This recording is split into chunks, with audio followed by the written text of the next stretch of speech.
Maktab o'quvchilari orasida matematika fanini yoqtirmaydigan, bu fanda zerikib o'tiradigan o'quvchilar yetarlicha topiladi.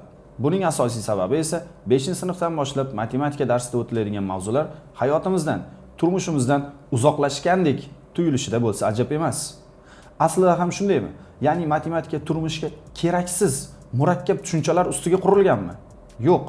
Matematika aslida hayotning ishlaydigan mexanizmi. Oddiy misol, bugungi kunda dasturchi bo'lishni istaydigan yoshlar juda ko'pchilikni tashkil etadi. Bunga sabab esa dasturchilarning katta maosh olishi bo'lsa ajab emas. Dasturchilikning asosida esa algoritm yotadi. Algoritm bu matematika. To'g'ri. Ba'zi kasblarda tarixchilar, taksi haydovchilari, til o'qituvchilar, aktyorlarda pul sanash kabi oddiy arifmetikadan tashqari chuqur matematik bilimlar talab qilinmaydi. Tabiiy savol tug'iladi. Yuqoridagi kasblardan birini tanlagan o'quvchi o'z kasbida, o'z faoliyatida matematikani tez-tez ishlatadimi? Nega yuqoridagi kasblardan birini tanlagan o'quvchi matematikaning abstrakt nazariyalarini ham chuqur o'rganishi kerak? Bu o'quvchining vaqtini va davlat resurslarini bekorga sarf qilish emasmi?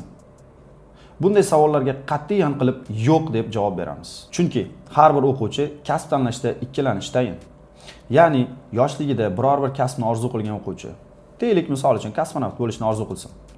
U 9-10-sinfga borib, kompyuter sohasi mutaxassisi yoki muhandis bo'lishni orzu qilib qolishi mumkin. Shunda bu o'quvchi matematikani chuqur o'rganishiga vaqt qoladimi? Qolaversa, har bir o'quvchi biror bir kasbni tanlashda qiynalishi ham mumkin.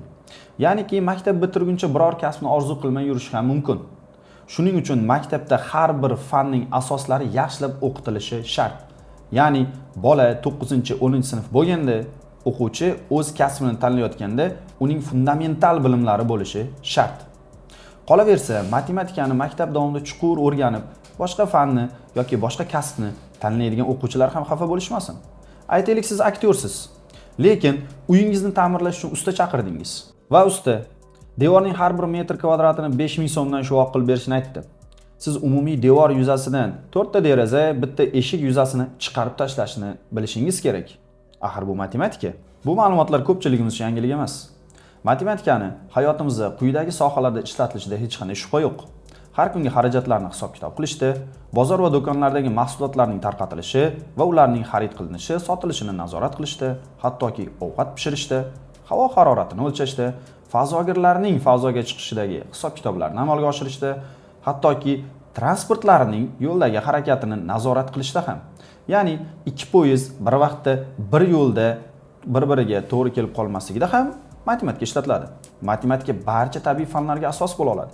Ya'ni fizika, kimyo, biologiyadagi hisob-kitoblarni, masalalarni yechishda matematik usullardan foydalaniladi. Matematika nima uchun bunchalik muhim? Matematik muammolarni hal qilish orqali o'quvchi quyidagilarni o'rganadi. Fikrlarni mustahkamlash, qonuniyatlarni aniqlash va sabab munosabatlarni o'rnatish, ma'lumotlarni tahlil qilish va muhimlarini tanlab olish, mantiqiy va strategik o'ylash. Muntazam ravishda sport bilan shug'ullanish tanani mustahkam qilganidek, matematika bilan muntazam shug'ullanish aql idrokini rivojlantiradi, kognitiv qobiliyatlarni rivojlantiradi va dunyo qarashini kengaytiradi. Matematika xotirani charxlaydi. Matematik ta'lim xarakterini chiniqtiradi. Ya'ni matematik muammolarni hal qilishda o'quvchidan tartib, intizom, qat'iyatlik, mas'uliyatlilik talab qilinadi. Bu kabi matematik muammolarni muntazam ravishda hal qilib borgan o'quvchi nafaqat oddiy o'qish masalalarni, balki hayotiy muammolarni ham hal qilishda juda katta muvaffaqiyatlarga erishadi. Matematika gumanitar fanlarda ham muvaffaqiyatga erishishga yordam beradi. Ya'ni dastlabki yillarda matematikani yaxshi o'zlashtirgan o'quvchi keyinchalik boshqa fanlarni ham juda yaxshi o'zlashtiradi. Ya'ni matematikaning geografiya, kimyo, fizika, biologiya, geologiyalar bilan chambarchas bog'liqligi ma'lum. Shuningdek, matematika sotsiologiya va iqtisodiyot bilan ham uzviy bog'liqdir. Matematika kundalik ko'nikmalarni rivojlantirishda ham yordam beradi. Ya'ni biz axborotlarni mexanik tarzda eslab qolmasdan, uni baholash, tahlil qilish, fikrlashni o'rganamiz. Matematika bugungi kundagi barcha zamonaviy kasblarning asosidir. Matematika hissiy barqarorlikni ham ta'minlaydi desam ishonasizmi? Misollarni muntazam ravishda ishlashda qat'iyatli, mas'uliyatli bo'lish bu sizni hissiy tarzda rivojlantirib boradi va siz ko'nikmalarni o'zlashtira boshlaysiz. Xulosa qiladigan bo'lsak, har bir qadamimiz matematikadan iborat. Do'konga kirdingiz, savdo qilyapsiz, matematika. Sayohatga bordingiz, do'stingiz bilan selfie tushyapsiz, kamera ishlayapti, matematika. Hattoki ushbu videoni ko'rib turibsiz, internetingiz ishlayapti.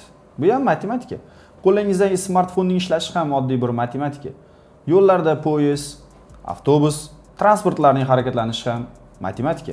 Ob-havoning o'zgarishi, shamolning esishi matematika. Demak, biz matematikani chuqur o'rganishimiz kerak. Uni hayotimizda qo'limiz bilan ishlatmasak ham bevosita baribir ishlatamiz. Matematikani o'rganing.